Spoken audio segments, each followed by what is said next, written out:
हैं जिसके अंदर जैसे आइसोपेंटेन, नियोपेंटेन, आइसोब्यूटेन ब्रांचेस होती हैं। और उसके बाद साइक्लिक कंपाउंड्स हमने पढ़े थे, साइक्लिक कंपाउंड्स या क्लोज चेन कंपाउंड्स। तो क्लोज चेन की दो टाइप हमने पढ़ी थी, एक होमोसाइक्लिक, एक हेटेरोसाइक्लिक।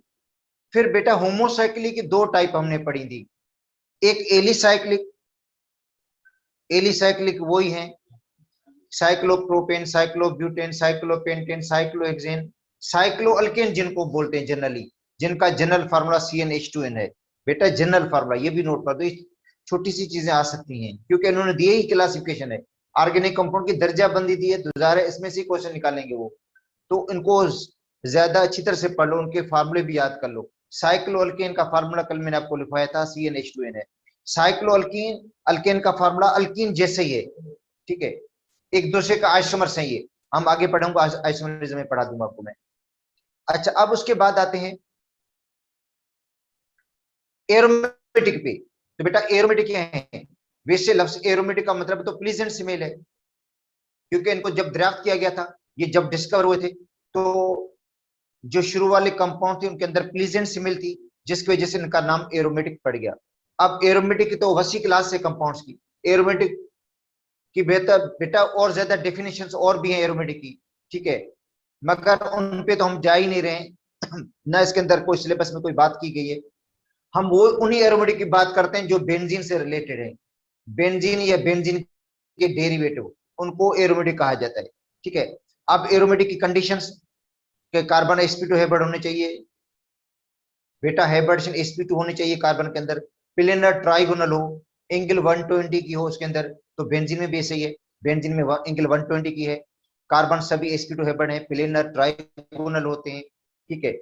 और अल्टरनेट डबल बॉन्ड्स होते हैं बेटा, कंजुगेशन होती है, डबल सिंगल डबल इस तरह होते हैं, ठीक है, बेंजीन में। तो कल हमने पढ़ा था बेंजीन, और बेंजीन के जो डेरिवेटिव हैं, फिनोल, टोलिन, एनिलीन, ठीक है, नाइट्रोबेंजीन, क्लोरोबेंजीन, सभी एरोमेटिक हैं। अच्छा दूसरा पढ़ा था हमने नेफ्थलीन, बेटा जिसके अंदर दो बेंजीन कंबाइन हो जाती है, कल नेफ्थलीन तक हमने पढ़ लिया था। अब एक रहा था एंथ्रासीन, वो हमने नहीं पढ़ा था, वो आपको मैं पढ़ा लेता हूँ, कल के जो लेक्चर था उसमें एक एंथ्रासीन रहता है। तो बेटा अब मैं वही टॉपिक उसी को कंटिन्यू करता हूँ, जाहिर बात है classification of the organic compound में जो रिमेनिंग पोर्शन है बेटा, रिमेनिंग टॉपिक है, वो मैं आपको पढ़ा रहा हूँ।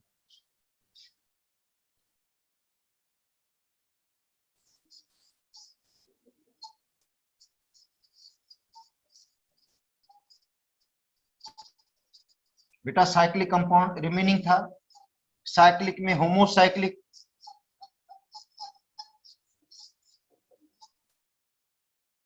और होमोसाइक्लिक में एलिसाइक्लिक, ये पढ़ा दिया मैंने कल आपको। एरोमेटिक भी कल मैंने पढ़ा दिया था, एरोमेटिक कंपाउंड्स।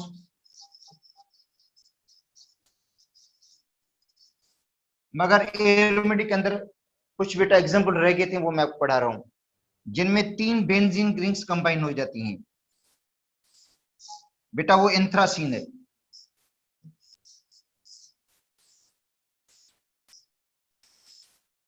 ये देखो एंथ्रासीन, यहाँ पे डबल बॉन्ड, इधर डबल, इधर डबल, यहाँ पे डबल बॉन्ड, इधर डबल बॉन्ड, यहाँ पे double, double single double, single double, या इसको देखो double bond single bond double single double single double, इधर देखो यहाँ पे डबल बॉन्ड, इधर single bond double single double, इस तरह देखो इसके अंदर बेटा अल्टरनेट है। और एक और बात आपको मैं एरोमेटिक बता दूं, जो हक्कल रूल कहता है कि एरोमेटिक के अंदर 4n+2 पाई इलेक्ट्रॉन्स होते हैं। बेटा एरोमेटिक के अंदर क्या होते हैं, 4, चलो वो मैंने कल बात बताई नहीं आपको, इसके अंदर तो शायद नहीं है, मगर फिर भी आपको मैं बता देता हूँ कि एरोमेटिक के अंदर बेटा 4n+2 पाई इलेक्ट्रॉन्स होते हैं according to Huckel's rule.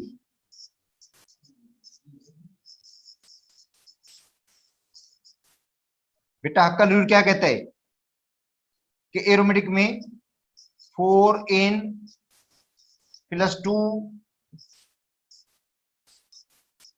Pi electrons होते हैं,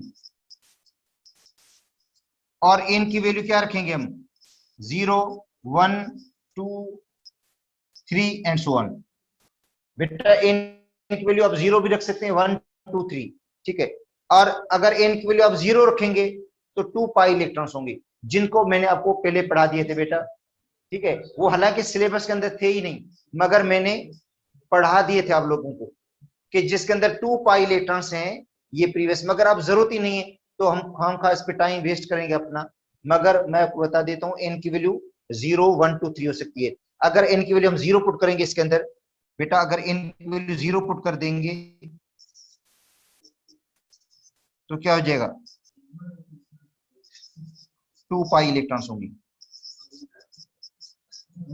वो एरोमेटिक है। मगर फिर लाजमी नहीं कि 2 पाई इलेक्ट्रॉन्स वाला एरोमेटिक का कंडीशन सारी ओबे करेगा तब एरोमेटिक होगा वो। बेटा वो पूरी कंडीशन को ओबे करेगा कि उसके अंदर कार्बन sp2 होना चाहिए, प्लेनर ट्राइगोनल होना चाहिए, उसके अंदर कंप्लीट डीलोकलाइजेशन होनी चाहिए, तब एरोमेटिक होगा। ये नहीं कि 2 पाई इलेक्ट्रॉन से बस एरोमेटिक हो गया, ऐसी बात नहीं है। पूरी कंडीशन को ओबे करेगा तब एरोमेटिक होगा वो। ओनली 2 पाई इलेक्ट्रॉन्स की बात नहीं, एक सिर्फ एक पॉइंट है कि उसके अंदर 2 पाई इलेक्ट्रॉन्स है तो वो एरोमेटिक है, मगर दूसरी कंडीशन को भी ओबे करे वो, तभी वो एरोमेटिक कहलाएगा, ठीक है। वो मैं आपको मिसाल दे देता 2 पाई इलेक्ट्रॉन्स वाले की, 2 पाई इलेक्ट्रॉन्स वाले की मैं एग्जांपल दे देता हूं एरोमेटिक की। वो ये है, ये एरोमेटिक है। क्यों, क्योंकि ये कार्बन भी sp2 है, ये कार्बन भी sp2 है बेटा, ये कार्बन भी तीनों कार्बन sp2 है बेटा इसके अंदर। अच्छा फिर 2 पाई इलेक्ट्रॉन्स भी हैं, और क्या बात है इसके अंदर, अच्छा प्लेनर ट्राइगोनल भी है ये, सब कार्बन के 3 कार्नर होंगे, भले आप कैलकुलेट करके देखो उसके, ठीक है। बेटा कार्बन के 3 कार्नर होंगे, इसको देखो भले आप,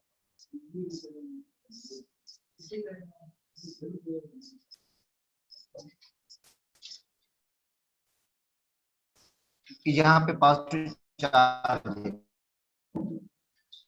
अब देखो इसके 3 कार्नर, sp2 है बट, ये भी sp2 है बट, और ये कार्बन भी sp2 है बट।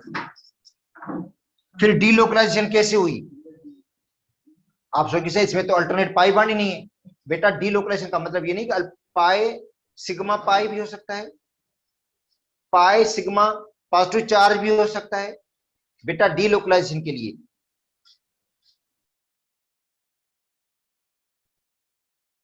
देखो डीलोकलाइजेशन के लिए क्या होगा, पाई सिग्मा पॉजिटिव चार्ज है तो भी डीलोकलाइजेशन है, पाई सिग्मा। देखो डीलोकलाइजेशन की कंडीशन आपको मैंने पुराने लेक्चर्स में हो गई है सारी, कि पाई सिग्मा पॉजिटिव चार्ज है, पाई है बेटा pi bond, pi sigma pi, pi sigma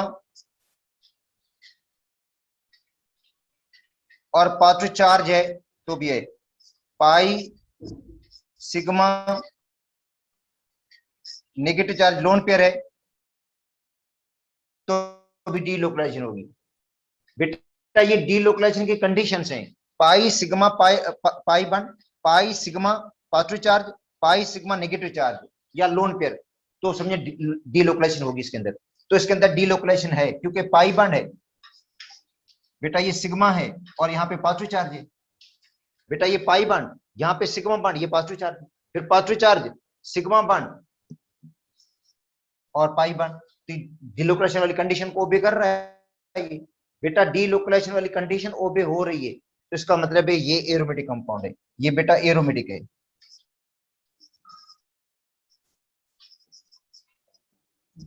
ये बेटा सिलेबस के अंदर नहीं है, मैं आपको इसी जनरल नॉलेज के हवाले से पढ़ा रहा हूँ, ठीक है, ताकि आपको पता चले कि जिसके अंदर 2 पाई इलेक्ट्रॉन्स है वो भी एरोमेटिक है, जिसकी ये एग्जांपल है, ठीक है। ज्यादा डिटेल में नहीं मैं पढ़ा रहा हूं। अब हम आते हैं आगे, 4 इन, अगर n इक्वल 2 रखें हम तो क्या हो जाएगा, तो 4 इंटू 2 प्लस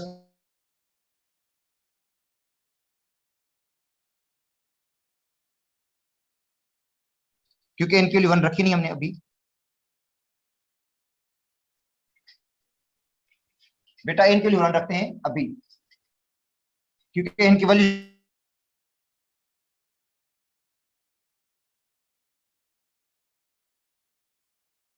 डबल 1।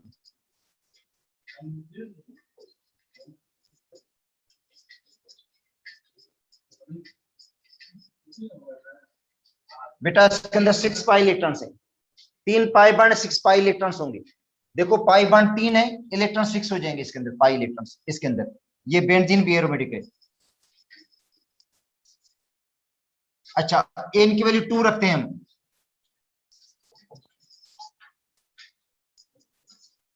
तो 4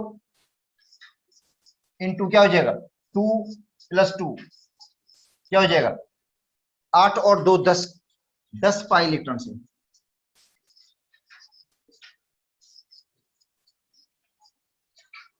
जिसके अंदर वो भी एरोमेटिक होगा। बेटा जिसके अंदर 10 पाई इलेक्ट्रॉन्स हैं वो भी एरोमेटिक है। इसको देख लो, इसके अंदर पाई इलेक्ट्रॉन 10 हैं, यहाँ डबल बॉन्ड, इधर डबल बॉन्ड, यहाँ डबल बॉन्ड, यहाँ पे डबल बॉन्ड, यहाँ पे डबल बॉन्ड। कितने डबल बॉन्ड्स हैं, 5 डबल बॉन्ड्स हैं, तो 10 पाई इलेक्ट्रॉन्स हो जाएंगे। तो नेफ्थलीन एरोमेटिक है।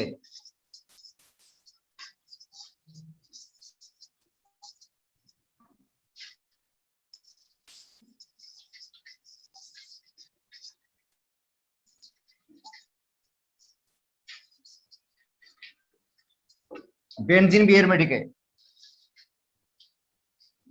अच्छा n की वैल्यू 3 रखते हैं,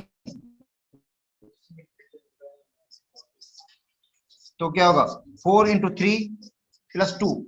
बेटा 4 इंटू 3 प्लस 2, क्योंकि 4n प्लस 2 पाई इलेक्ट्रॉन्स हैं। फार्मूला है 4n प्लस 2 पाई इलेक्ट्रॉन, तो कितने हो जाएंगे, 14 पाई इलेक्ट्रॉन्स।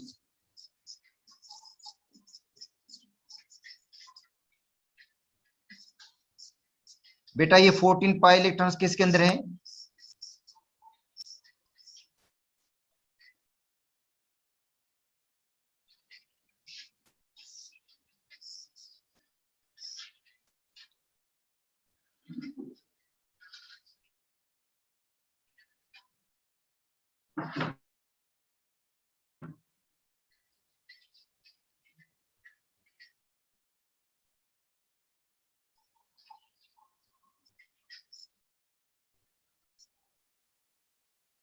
ठीक है, ये एंथ्रासीन। अब देखो इसके अंदर 7 पाई बॉन्ड्स हैं बेटा, 7 पाई बॉन्ड, तो 7 पाई पाई बॉन्ड का मतलब इलेक्ट्रॉन 14 हो जाएंगे। एक पाई बॉन्ड में 2 इलेक्ट्रॉन होते हैं बेटा, एक पाई बॉन्ड में 2 इलेक्ट्रॉन, तो 7 पाई बॉन्ड में 14 इलेक्ट्रॉन्स। एंथ्रासीन।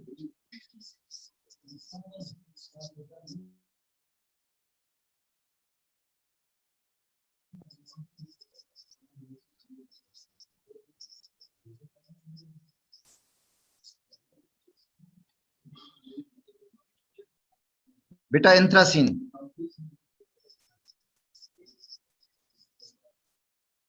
एरोमेटिक है, एंथ्रासीन। नेफ्थलीन भी एरोमेटिक है, तो नेफ्थलीन का फार्मूला क्या हो जाएगा, C10H8। बेटा एंथ्रासीन का फार्मूला क्या होगा फिर, एंथ्रासीन का फार्मूला भी बनाना है आपको कि एंथ्रासीन में कितने कार्बन है और कितने हाइड्रोजन है, ये आपने कैलकुलेट करना है। अच्छा अब कभी कभी ऐसा होता है, पूछा जाता है कि भाई इनमें से कौन सा एरोमेटिक है, कौन सा एरोमेटिक नहीं है। बेटा कौन सा एरोमेटिक है, कौन सा एरोमेटिक नहीं है, अगर आपको कहा जाता है, इस तरह स्ट्रक्चर दिए जाते हैं। चलो वो मैं लास्ट में प्रैक्टिस करवा दूंगा, अभी छोड़ते हैं इसको, आगे टॉपिक रहता है वो करवा देता हूं मैं आपको, ठीक है। अच्छा अब आते हैं आगे, हेटेरोसाइक्लिक। तो बेटा होमोसाइक्लिक तो कंप्लीट हो गए, अब आते हैं हेटेरोसाइक्लिक पे।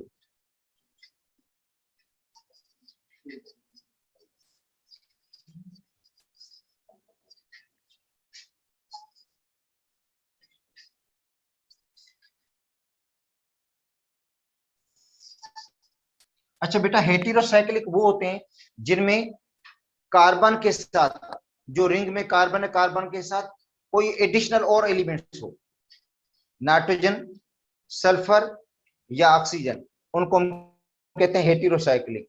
तो बेटा हेटेरोसाइक्लिक में कार्बन की रिंग होगी, कार्बन की रिंग के साथ या तो नाइट्रोजन जुड़ा होगा रिंग के अंदर, या ऑक्सीजन होगा, या सल्फर होगा। तो उनको हम क्या हेटेरोसाइक्लिक, जैसे पैराडीन है।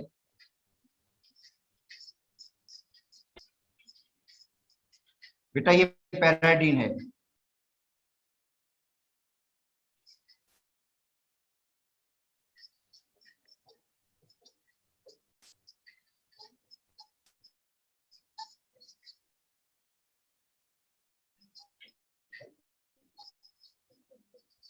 हेटेरोसाइक्लिक है, रिंग में नाइट्रोजन लगी हुई है, C5H5N, और एरोमेटिक भी है।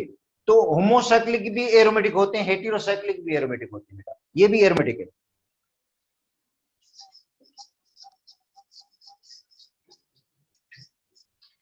ठीक है बेटा, ये हेटेरोसाइक्लिक एरोमेटिक है। और उससे पहले जो बेंजीन पढ़ा था होमोसाइक्लिक एरोमेटिक था। बेटा ये पैराडीन जो है हेटेरोसाइक्लिक एरोमेटिक है। अगर एरोमेटिक का पूछा जाएगा तो एरोमेटिक है बिल्कुल। ठीक है, अगर ओनली एरोमेटिक का पूछा जाए तो ये एरोमेटिक है बेटा।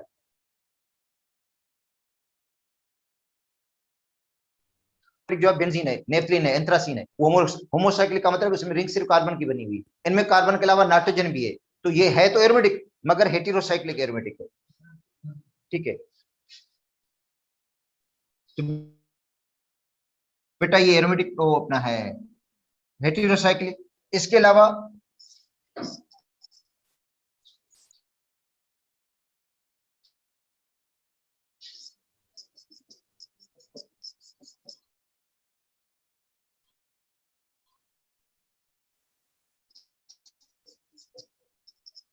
ये भी एरोमेटिक है। आप कहेंगे सर कंडीशन तो ओबे नहीं कर रहे एरोमेटिकल। बेटा कंडीशंस को ओबे नहीं कर रहा है, क्योंकि आपने कंडीशंस बताई थी कि 4n+2 पाई इलेक्ट्रॉन्स हो, 6 पाई इलेक्ट्रॉन्स हो। इसके अंदर तो 6 पाई इलेक्ट्रॉन्स मौजूद है, मगर इसके अंदर किस तरह 6 पाई इलेक्ट्रॉन्स होंगे? ये जो अंदर वाला लोन पेयर है ना, ये भी डीलोकलाइजेशन में इन्वॉल्व होता है, इसे उन इलेक्ट्रॉन को भी काउंट करेंगे। बेटा ये जो बीच लोन पेयर, एक लोन पेयर सिर्फ, ये जो लोन पेयर है ना, ये भी डीलोकलाइजेशन में हिस्सा लेता है। ये जो लोन पेयर है ये डीलोकलाइजेशन में हिस्सा लेता है। ठीक है, क्यों?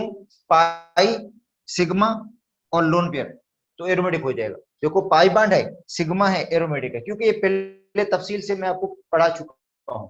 ठीक है, जिसके अंदर बहुत ज्यादा एग्जाम्पल दी थी। अभी मैं जस्ट आपको थोड़ा रिवाइज करवा रहा हूं, इसके अंदर भी इस तरह की बात कोई नहीं है। मैं एडिशनल आपको बता रहा हूं कि बेटा ये एरोमेटिक है, ये एरोमेटिक है क्योंकि इसके अंदर डीलोकलाइजेशन भी हो रही है। Pi sigma path lone pair है, पाई है, सिग्मा लोन पेयर है, फिर लोन पेयर सिग्मा। ठीक है, और उसके बाद पाई बांड हो गया, ये लोन पेयर है, फिर सिग्मा बांड है, फिर पाई पाई बांड है। तो इस हिसाब से डीलोकलाइजेशन पूरी इसके अंदर हो रही है। बेटा इसके अंदर पूरी डीलोकलाइजेशन हो रही है, क्योंकि पाई बांड, फिर सिग्मा बांड, फिर लोन पेयर, फिर सिग्मा बांड, फिर पाई बांड, फिर सिग्मा बांड, फिर पाई बांड। इसका मतलब है इसके अंदर कंप्लीट डीलोकलाइजेशन है, कंप्लीट डीलोकलाइजेशन इसके अंदर मौजूद है। दूसरी बात यह कि ये जो पाई इलेक्ट्रॉन है ये भी डीलोकलाइजेशन में हिस्सा ले रहा है, उसको भी हम काउंट करेंगे तो इस हिसाब से 6 इलेक्ट्रॉन्स हो जाएंगे। बेटा इसी हिसाब से 6 इलेक्ट्रॉन्स हो जाते हैं, इसलिए ये एरोमेटिक कंपाउंड होगा फ्यूरान भी। मैं बता देता हूँ, पहले भी आपको समझा चुका हूँ मैं, ये जस्ट प्रीवियस की क्लास है। तो बेटा फ्यूरान एरोमेटिक है।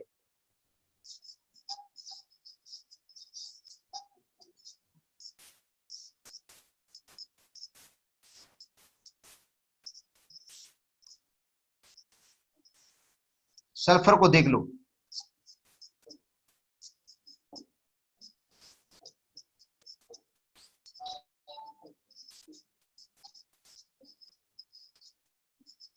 एरोमेटिक है, ये भी एरोमेटिक है।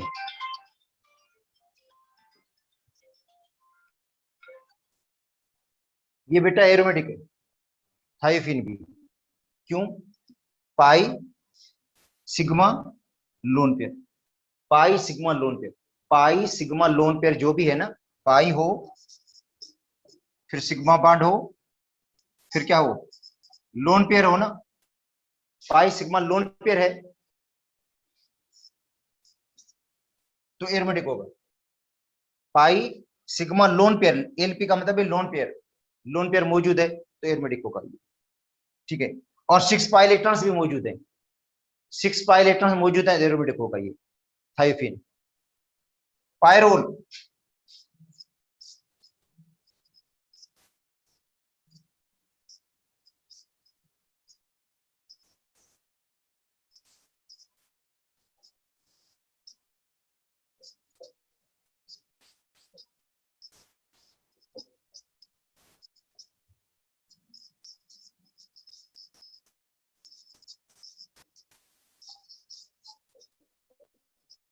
ये भी एरोमेटिक है, पाई सिग्मा लोन पेयर है, पाई सिग्मा लोन पेयर फिर सिग्मा फिर पाई फिर सिग्मा फिर पाई, मतलब कंप्लीट इसके अंदर उस पर पूरा उतर रहा है, इसका मतलब है एरोमेटिक है। तो बेटा ये हेटेरोसाइक्लिक एरोमेटिक हो गए। अगर ओनली आपको हेटेरोसाइक्लिक का पूछा जाता तो भी सही बात है, पायरोल फ्यूरान थायोफिन इनके फार्मूले याद कर लो कि भाई ये जो है हेटेरोसाइक्लिक हैं, इनके अंदर कार्बन के अलावा और भी एडिशनल एटम मौजूद है रिंग के अंदर। ठीक है, मगर है ये एरोमेटिक। हेटेरोसाइक्लिक एरोमेटिक एक होता है होमोसाइक्लिक एरोमेटिक, बेंजीन या बेंजीन के जो डेरिवेटिव है। ठीक है, तो ये आज हमने पूरा कर लिया इसको। अब हम पढ़ते हैं फंक्शनल ग्रुप को।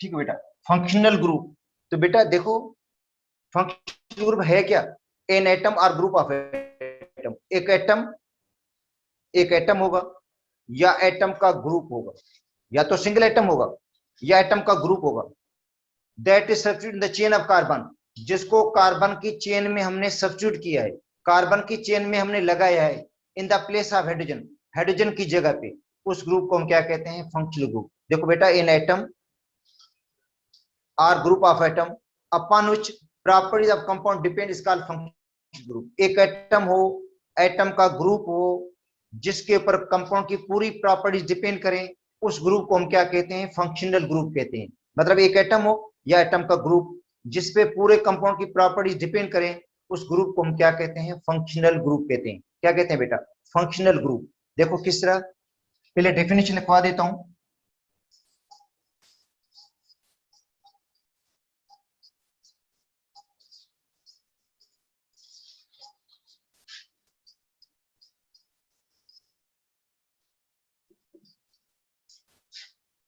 ठीक है बेटा, तो इन atom or group of atoms, एक एटम या एटम का ग्रुप, एक एटम हो या एटम का ग्रुप हो, अपॉन विच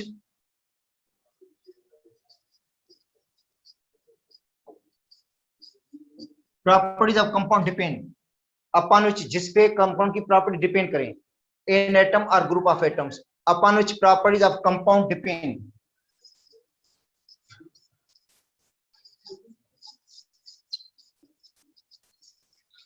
जिस पर कंपाउंड की प्रॉपर्टी क्या करें, डिपेंड करें।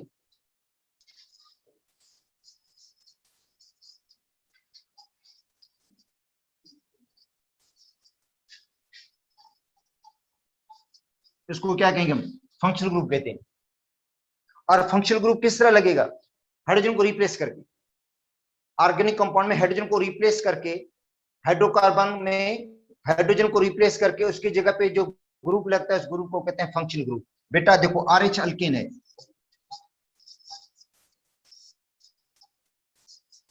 इसमें एच को रिप्लेस कर दें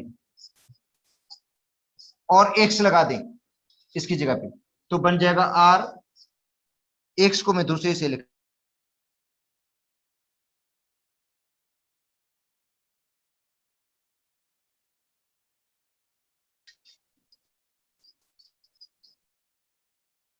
ऑफ हेलोजन।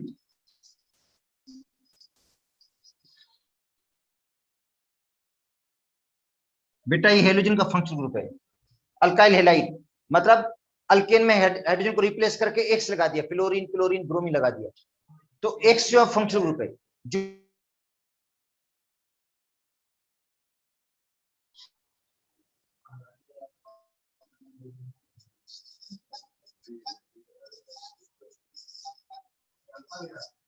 अच्छा एच निकाल दें और OH लगा दें तो क्या बन जाएगा भाई, ROH। तो ये OH जो ग्रुप लगा है बेटा ये नया ग्रुप है, ये हाइड्रोजन की जगह पे लगा है, तो इस ग्रुप को क्या कहेंगे हम, फंक्शनल ग्रुप ऑफ अल्कोहल। और पूरे कंपाउंड की प्रॉपर्टी इसी OH पे डिपेंड करेंगी। केमिकल प्रॉपर्टीज, जो केमिकल प्रॉपर्टीज होंगी वो फंक्शनल ग्रुप पे डिपेंड करती हैं बेटा, और जो फिजिकल प्रॉपर्टीज होती हैं वो डिपेंड करती हैं अल्काइल ग्रुप पे। Melting point, boiling point, solubility, ये डिपेंड करती हैं अल्काइल ग्रुप पे। बेटा ये फिजिकल प्रॉपर्टीज हैं, जो फिजिकल प्रॉपर्टीज हैं वो अल्काइल ग्रुप पे डिपेंड करती हैं, और जो केमिकल प्रॉपर्टीज हैं वो डिपेंड करती हैं फंक्शनल ग्रुप पे।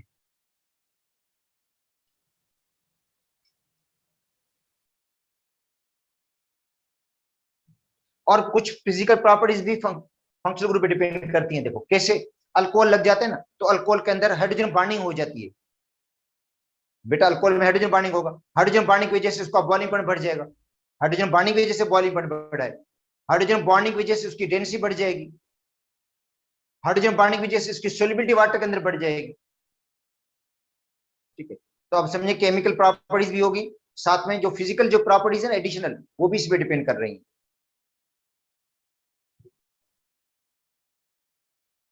क्योंकि बेटा OH जो फंक्शनल ग्रुप है ना, OH लगने की वजह से क्या हुआ, वो कंपाउंड ज्यादा पोलर बन गया, पोलर बन गया तो वाटर के अंदर सोल्यूबिलिटी भी ज्यादा होगा, और फिर उसका बॉइलिंग पॉइंट भी ज्यादा हो जाएगा। तो आपने पढ़ा कि अल्कोहल का बॉइलिंग पॉइंट बाकियों से सबसे ज्यादा है, अल्कोहल का जो बॉइलिंग पॉइंट है बेटा ईथर से भी ज्यादा है, ठीक है, अल्काइल हेलाइड से भी ज्यादा है, अल्केन से भी ज्यादा है, मगर कार्बोऑक्सिलिक एसिड से कम है। कार्बोऑक्सिलिक एसिड वालों का बॉइलिंग पॉइंट ज्यादा होता है। ठीक है, तो इस ग्रुप को हम क्या कहेंगे बेटा, फंक्शनल ग्रुप कहते हैं। मतलब हाइड्रोकार्बन में हाइड्रोजन को रिप्लेस करके उसकी जगह पे जो ग्रुप लगेगा उस ग्रुप का नाम होगा, उस ग्रुप को हम कहेंगे फंक्शनल ग्रुप। और पूरे ऑर्गेनिक कंपाउंड की जो प्रॉपर्टीज हैं फंक्शनल ग्रुप पे डिपेंड करती हैं। फंक्शनल ग्रुप को हम कहते हैं reactive part of the molecule.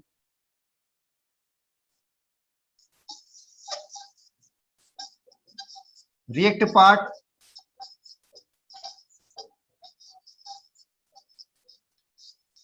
Of molecule is called functional group.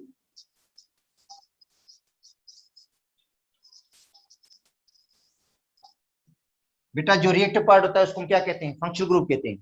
ठीक है, अब कुछ फंक्शनल ग्रुप है बेटा, इसके अंदर लिस्ट दी गई पूरी फंक्शनल ग्रुप की।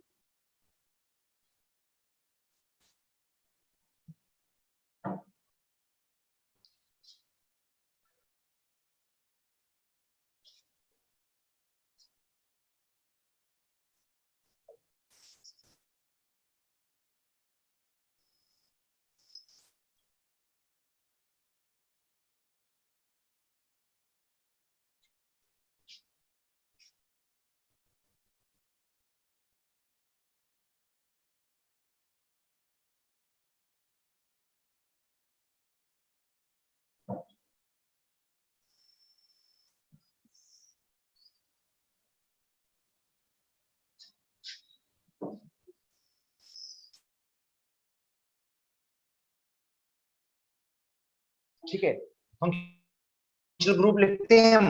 उसके बाद है क्लास ऑफ कंपाउंड,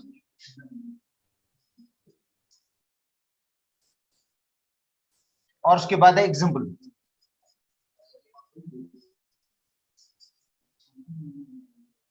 ठीक है बेटा,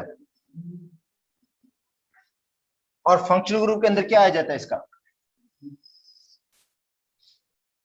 फार्मूला आ जाता है।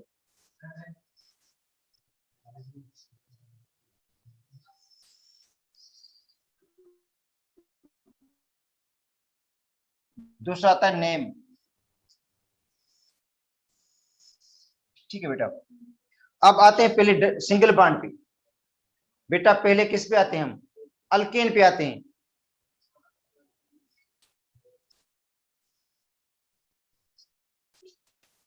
सारे सिंगल बॉन्ड्स हैं बेटा, सिंगल बॉन्ड्स हैं। इनको हम क्या कहेंगे? अल्केन। क्या कहेंगे बेटा? अल्केन। और इसका example ethane, propane, butane, pentane, hexane. ठीक है बेटा, इसके जो एग्जांपल है वो है इथेन।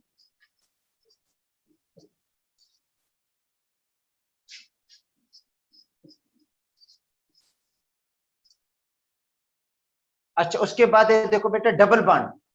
उसके बाद है डबल बॉन्ड। डबल बॉन्ड तो आपको पता है अल्कीन का फंक्शनल ग्रुप है, कार्बन कार्बन डबल बॉन्ड।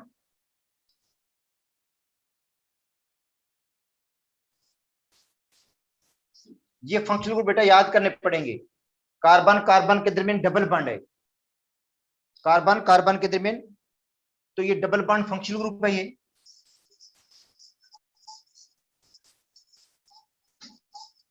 क्या कहेंगे इसको? अल्कीन कहेंगे। तो जिनमें कार्बन कार्बन के दरमियान डबल बॉन्ड है उसको क्या कहते हैं हम? क्लास क्या है कंपाउंड की? अल्कीन। और इसकी एग्जांपल कौन सी है?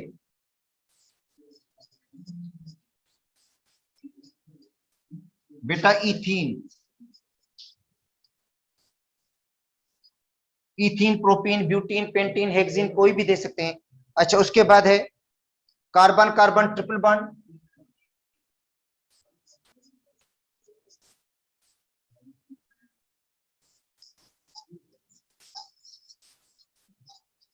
कार्बन कार्बन के दरमियान बेटा ट्रिपल बॉन्ड है। और ये कौन सी क्लास के कंपाउंड में होगा? अल्काइन में।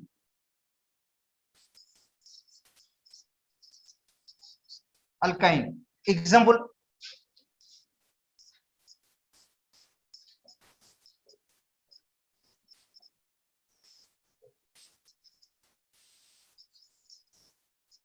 बेटा इथाइन या एसिटलाइन।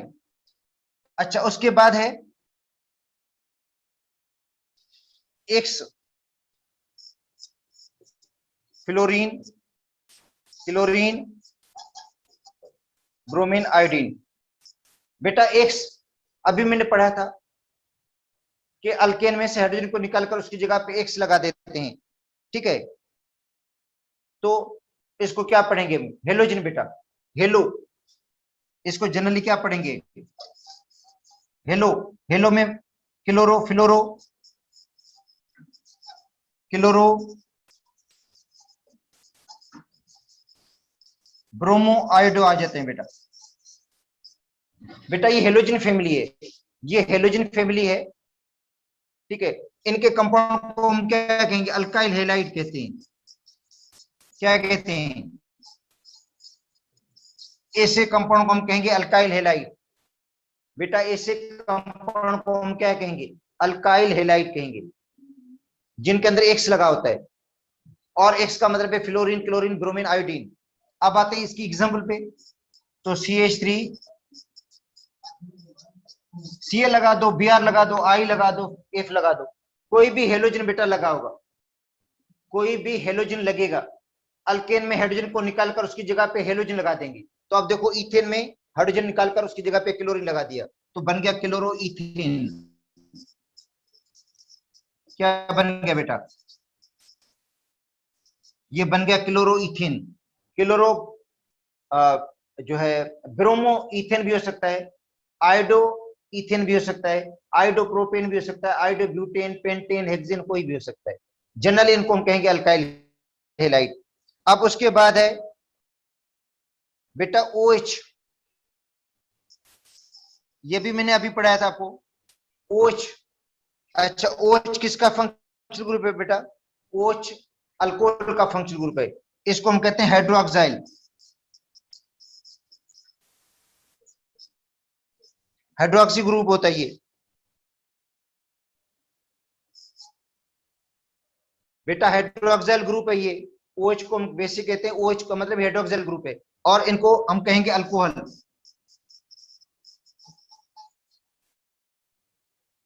अगर ये ओपन चेन पे लगेगा, अगर ये ओपन चेन पे लगेगा हाइड्रोक्सिल ग्रुप तो अल्कोहल हो जाएगा।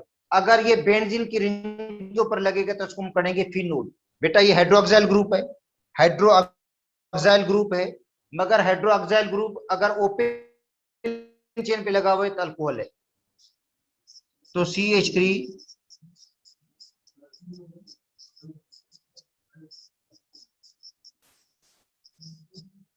इथेनॉल, ये क्या है बेटा, है इथेनॉल है। ठीक है,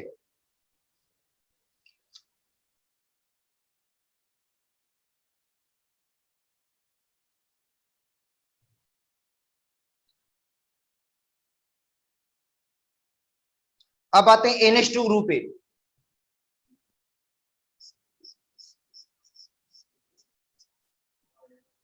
बेटा NH2 ग्रुप कौन सा होता है? अमाइनो ग्रुप है। NH2 amino group,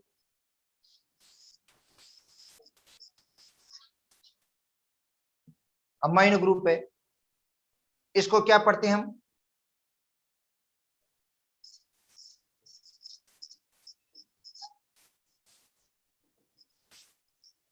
primary amine भी कह सकते हो, अल्काइल अमाइन भी बोल दो भले। ठीक है बेटा, प्राइमरी अमाइन भी कह सकते हैं अगर, क्योंकि इसमें प्राइमरी भी होते हैं, सेकेंडरी भी होते हैं, टर्शरी भी होते हैं। बेटा प्राइमरी, सेकेंडरी और टर्शरी आ जाते हैं इसके अंदर। ठीक है, अब देखो इसकी एग्जांपल ये है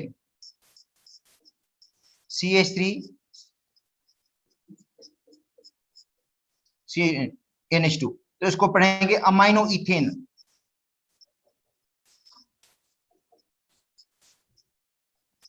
तो दोबारा से बेटा इसको रिवाइज कर दो, दोबारा से याद कर लो, क्योंकि फंक्शनल ग्रुप से क्वेश्चन कोई ना कोई आ सकता है। या तो जनरल फार्मूला दे सकते हैं, या कोई एग्जांपल दे सकते हैं, या फंक्शनल ग्रुप दे सकते हैं। इसलिए इसके अंदर एक जो इजाफी ग्रुप है बेटा, एक इजाफी ग्रुप जो सिंध के उसमें, पंजाब के सॉरी इसमें के जो आपने फेडरल का सिलेबस पढ़ा था उसके अंदर नहीं था, वो था इमीन। इमीन आपको मैंने बाद में तो पढ़ा दिया था उसके अंदर, मगर उसकी जो लिस्ट थी फंक्शनल ग्रुप उसके अंदर वो नहीं आया था, वो इसके अंदर मौजूद है। ठीक है, वो इसके अंदर बेटा मौजूद है, इसके बाद आएगा। ठीक है, तो अब आपकी फिजिक्स की क्लास होगी, वो ठीक है ना, फर्स्ट क्लास। बेटा उसके बाद आपकी बायो की क्लास है। हाँ, बायो की क्लास है लास्ट में।